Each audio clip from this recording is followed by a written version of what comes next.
Good afternoon, my name is Kelsey Rogers. I'm here to teach you about panel discussions.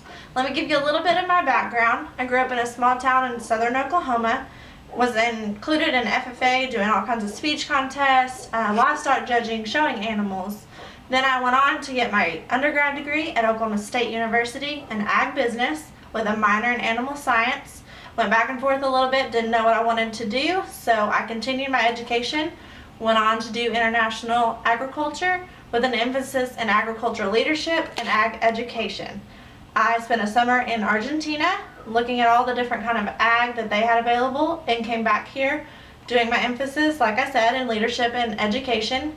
I took Dr. Robinson's class and my discussion will be over panel discussion. My first experience in panel discussion would be when I went to an Oklahoma State class. We were taught how to do a debate. So we set up an NSI. One side was pro-abortion, one side was anti-abortion. We each had our own topic. Inside of that topic, we each talked about a certain part of the topic. There was 4 on each side. We had a table in front of us. No microphones. It was in one of the larger classrooms, so you had to speak up, make sure everyone could hear you. Then at the very end, we opened it for discussion. Each person in the class could ask either pro or con what they thought about the discussion, how they thought it went, questions about our research that we had done for the topic. Then also I went to a university-wide debate about a topic that was important to the college at the time.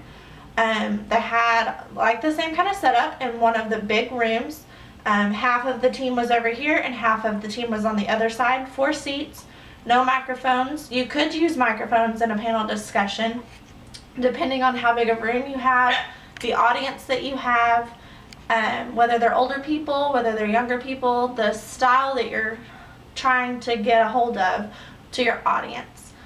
I would do your panel discussion to your audience, just as I said. Make sure that they can hear you, make sure that they understand, have a background information of what you're discussing, make sure that you're clear about which side of the topic that you're presenting on, make sure that they understand the topic and have a greater grasp of it by the time that you're done. Make sure to ask questions. Everybody won't have the same background knowledge, just like I have agriculture background knowledge. Somebody else in a different area, such as English education or social studies education, doesn't have the same agriculture background as I do. So if the topic was agricultural based, I would have more background information than they would.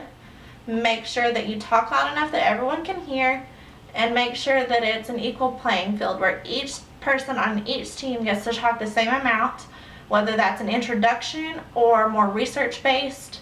That's determined by the team. Make sure to do a lot of background knowledge and research before you start your panel discussion, and make sure to thoroughly give your answer and clearly state your answer to answer the question that was at hand. Thank you for listening, and I hope you have a great day, and I hope you have a better understanding of panel discussion.